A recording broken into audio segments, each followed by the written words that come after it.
Argentina দলে মেসির জায়গায় খেলা ওই সুদর্শন ছেলেটা একদিন বড় তারকা হবে। মেসির পর হাল ধরবেন আর্জেন্টিনার, কিন্তু আফসোস প্রায় হারিয়ে গেলেন অকালে।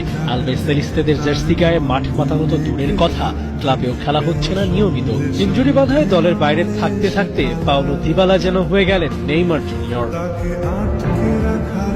আর্জেন্টিনায় খুব একটা তারকা পতন হয় না, কিন্তু প্রথা ভেঙে যেন দিবালা হলেন সেই তারকা যিনি জাতীয় দলে নিয়মিত না হয়ে খানিকটা আড়ালেই চলে গেছেন। এমনকি যে রোমায় তিনি এত বড় স্টার, সেই ক্লাবেও তার খেলার রেশিও খুব একটা সুবিধার না। দলের কম্বিনেশন বিবেচনায় এমন হয়েছে তাও না, ইনজুরির কারণেই দিবালা নিয়মিত মাঠে নামা হচ্ছে না। অথচ সামনে আসছে বিশ্বকাপ, প্রস্তুতির কাজটুকু যেন পড়ে রইল এখনো।